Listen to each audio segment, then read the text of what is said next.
witnessed by NG.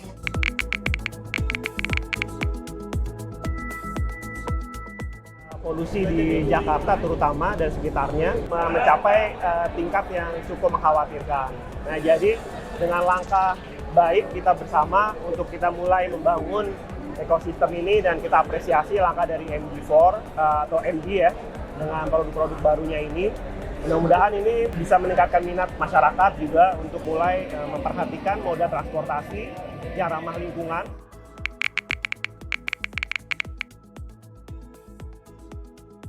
Kalau ngelihat dari populasi kendaraan ya, yang saat ini memang misalnya mobil secara umum, misalnya dari 2020 ke 2021, itu pertumbuhannya sekitar 6-7%.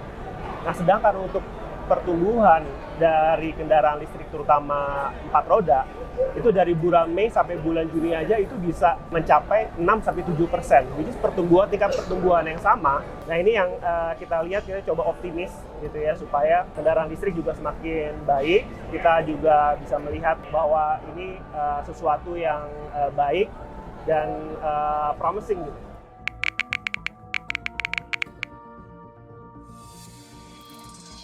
Saatnya anak muda atau generasi muda mulai melihat nih kendaraan listrik itu seperti apa sih gitu. Karena saat ini mungkin banyak informasi yang tidak mereka terima. Mungkin saatnya kita melakukan edukasi publik bersama, kampanye positif terhadap kendaraan EV bersama. Dan ini membutuhkan kolaborasi multi pihak. Dan saya juga meminta dari generasi muda bisa menjadi pemimpin untuk transformasi ini ya, atau perubahan perilaku di masyarakat juga terjadi karena anak muda, generasi muda.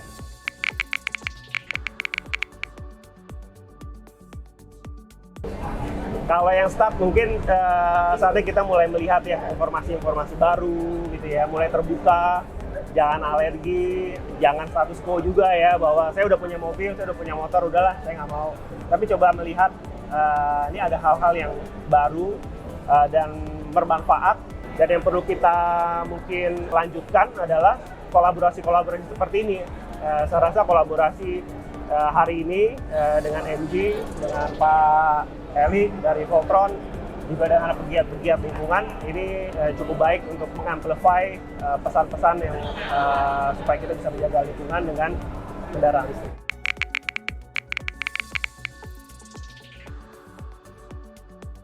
Saya rasa itu baik karena optimisme dari MG akan membawa optimisme juga dari bagian-bagian ekosistem mobilitas listrik yang lain. Dan saya rasa kita perlu apresiasi ini dan kita selalu dukung langkah yang diambil oleh MG.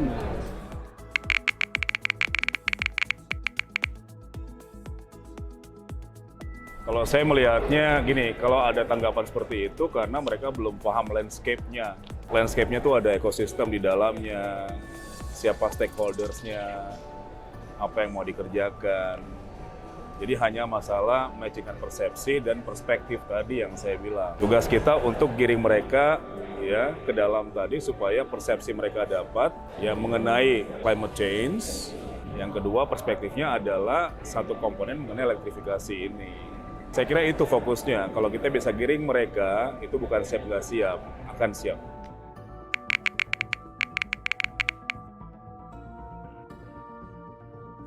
Sampai saat ini kita 300 station Jawa Bali. Dari kita main di AC22, sekarang sudah masuk di level DC charging 30, 60, 100 sampai 200. Yang kita install tiap bulan paling nggak 40 station setiap bulan Jawa Bali. Kita akan closing by this year itu 500 station dan tahun depan itu kelipatan langsung naik, langsung dia cepat banget ya 2000. Gak terasa 2030 kita sudah targetkan di angka 50.000 station.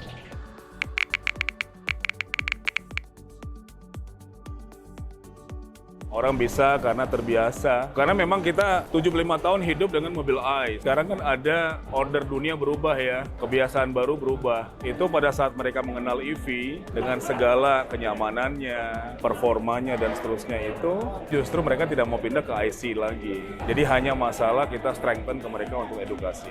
Saya pikir nggak masalah, yang penting kita bersatu untuk ngasih ke mereka.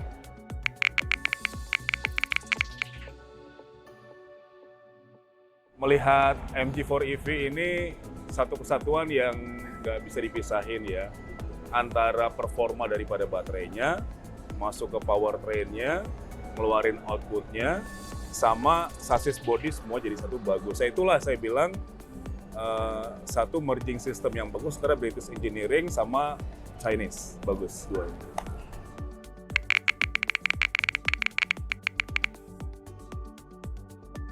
Sampai ini yang saya lihat, satu orang salah kaprah banyak nonton YouTube, juga berita informasi yang lain kebakaran.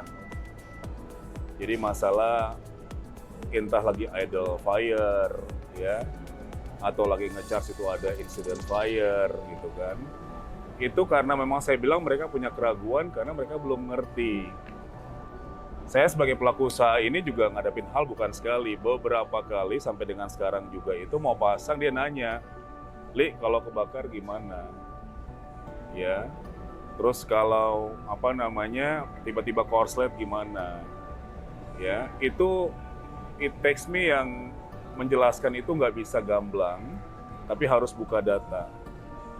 Ya, misal nih saya bilang kan, kalau baterai kepentok di trotoar, kalau baterai tiba-tiba dia masuk lubang gede, baterainya kepentok, itu bisa sumber api.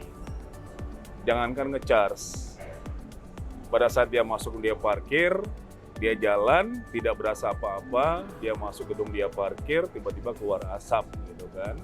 Berarti kan masalah itu di baterainya kalau ada insiden. Gitu. Nah, kita harus bikin mitigasi di mana pengguna EV pada saat bawa mobilnya, kalau ada kejadian begitu harus aware dari awal. Jadi mitos itu mereka belum paham aja. Ya, yang kedua, baterai ini lebih, kalau saya pelajari di sea countries ya, terutama di Asia, di kita di ASEAN ini, karena ketahanan baterai itu minus 25 sampai 50 derajat Celcius. Ya, Indo kan di antara 35, 38, 40 derajat ya. Itu baterainya aman. Dan saya belum melihat sampai hari ini ada kejadian di negara Asia. Tapi kalau di negara 4 musim itu ada. Karena baterai kalau naik turun, ya, kena falls, masuk ke winter, masuk ke summer dan seterusnya itu ada efek ke dalam komponen baterainya. Jadi bagi saya it's less issue. Yang mesti kita kompakin adalah kasih pengetahuan banyak kepada masyarakat kita dan mereka lebih paham. Mereka jadi yakin mereka pasti akan pindah ke elektrifikasi.